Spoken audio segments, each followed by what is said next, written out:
South Africa siphila kwi-constitutional democracy. Okusho ukuthi njengoba ewu-3 we have 3 arms of state. Sine-legislature okuyi-parliament, sibe ne-executive. Labantu okuyibona abakwi-government akufuneka ba-implemente le mithetho esuke ibekwe iphasiswe lapha kwi-legislature eparliament. Bese siba ne-judiciary. Bazokhumbula emveni kwe-report ka-public protector ngaleso sikhathi uProfessor Thuli Madonsela ekhuluma nge-state capture. I-argument ka-former president uZuma wayethi no, the term state capture si-wrong ngoba if uthi the state is captured, you mean parliament is captured, judiciary is captured and the executive are captured. Then mawukhuluma ngalokho ukhuluma nge-state because there are 3 arms of a state. Mawukhuluma nje nge-state capture, angazi noma kodwa abanye bazoyikhumbula leyo argument ka-former president uJacob Zuma mayethi igama elithi state capture alisho lento abafuna ukukhuluma ngayo bona. Ngoba i-state mawuthi nje the state is captured, you mean judiciary is captured, executive is captured and legislature is captured. Kwakusho uformer president uJacob Zuma. I-judiciary yona efuneka i-interpret umthetho, interpret i-constitution, kubonakala ukuthi yonke into esiyenzayo sisahamba ngokwe-constitution. Sengake ngakuchaza lokhu ngaphambilini ukuthi uma labantu abaseparliament abawu-400, 399 yabo ivumelana ngokuthize. Usebevumelene bese kusuka oyedwa aye enkantolo, ifika inkantolo ithi lesinqumo abasithathile asihambisani mhlambe ne-constitution, iyakwazi ukusiguqula leso sinqumo ngoba siphila kwi-constitutional democracy. Abekho abantu afuneka bavikelwe noma bavikeleke njengamajaji. Ngoba khumbula phela ukuthi bayisigaba sokugcina. Uyabona nje udaba lakho mase libuya kwi-constitutional court. Usuyazi ukuthi iyona court yokugcina. Akukho la unga-aphila khona udaba isinqumo esithathwe e-constitutional court. Angazi noma kungenzeka na. Kodwa isinqumo esithathwe kwi-constitutional court ngazi ukuthi siwu-final. So amajaji kufanele abe abantu abaziphatha ngendlela ethize ukuze integrity nesithunzi samajaji singadicileleki phansi, ngoba uma kungase konakala i-judiciary, i-democracy yethu ne-freedom yethu izobe compromised. Kuyadumaza ukuba sesigabeni la ubona khona ijaji ukuthi noma kuvela indaba ezithi ijaji liqamba amanga noma ijaji alikhulumanga iqiniso. Kuyadumaza. Noma ijaji li-implicated ey'ndabeni ze-corruption, konke lokho kuyadumaza. U-Deputy Judge President wase-Gauteng uJudge Oprile Dwaba ubek-interview izolo, e-interviewela for i-position yokuba uJudge President la eGauteng. Ubathe ma-interviewer laphaya base bambuza ngesinqumo sakhe sokunikeza uKatiso Mlefi bail naney'nsolo ezithi kunemali agazigwazelwa ngayo ebalelwa ku-2.4 million. Waphendula, baphinde bambuza ngodaba oluthinta ibandla, kunebandla okusolakala ukuthi kunejaji lapho elagwazelwa. Nanokuthi lelo jaji lelo lagcina liliphatha kanjani leli cala ekubeni zikhona iy'nsolo zokuthi ijaji leli kunemali eselinikezwe yona eseligwazelwe yona. Ekuchazeni kwakhe uthe iy'nhlaka zombili, uthe both parties they agreed ukuthi leli jaji aliqhubeke liphathe udaba. Kodwa kubukeka sengathi leso statement asishilo asilona iqiniso. Angifuni kusho njalo mina, ngifuna ukucaphunela yena bese ngikufundela lokho kuveza ukuthi le statement ashilo asilona iqiniso. Last topic is it's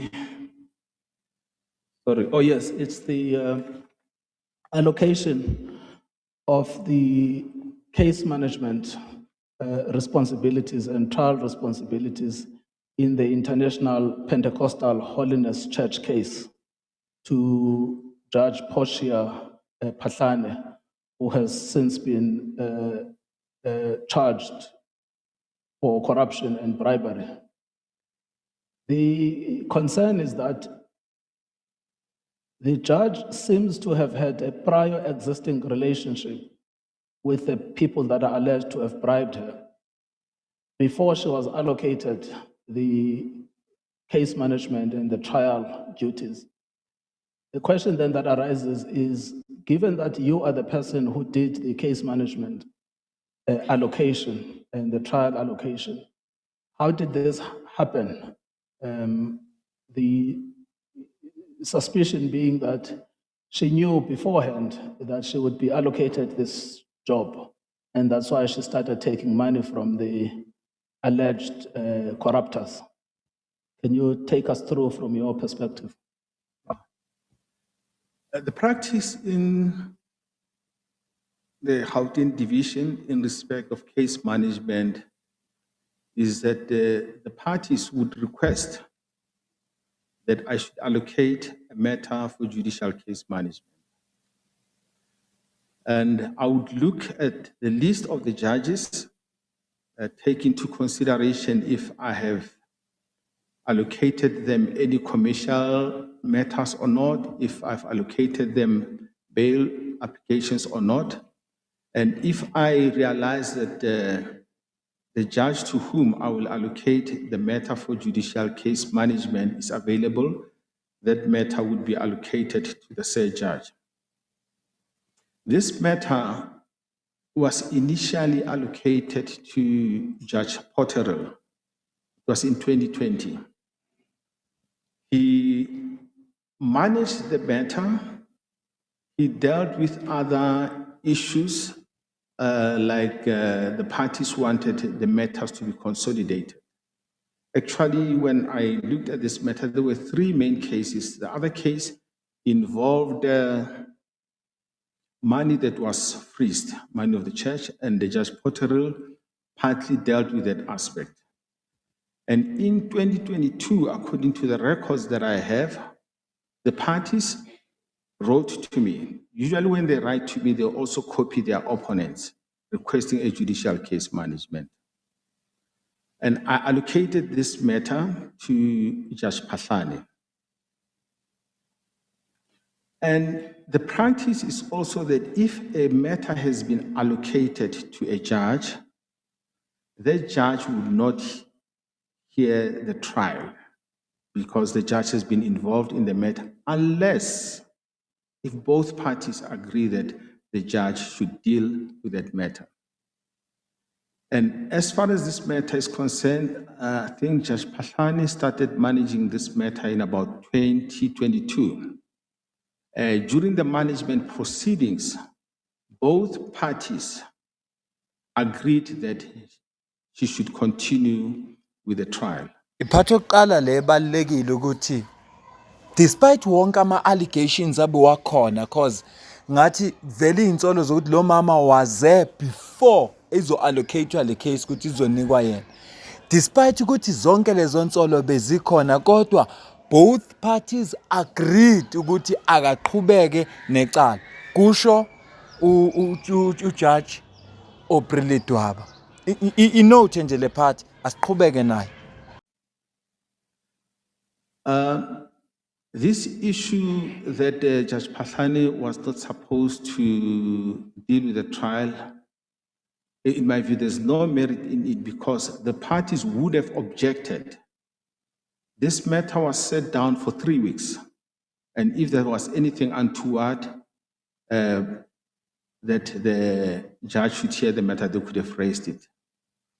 Interestingly, on the first day of the hearing, there was an application brought for the recusal of Judge Phahlane. And that recusal application was based on the fact that there are allegations that she has been bribed. Judge Phahlane dealt with that application and dismissed it. And there was a second application for recusal. She also dealt with it and dismissed it.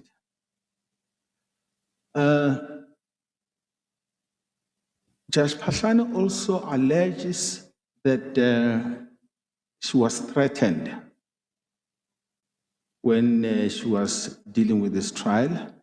She approached my office, told me about the threats against her, And I advised her to open a criminal case and to talk to the court manager so that an assessment could be made whether she was in danger or not.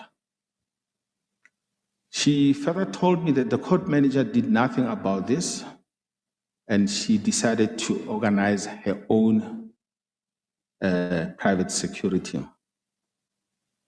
I can mention that I was concerned about the fact that a colleague is in danger and she's not assisted.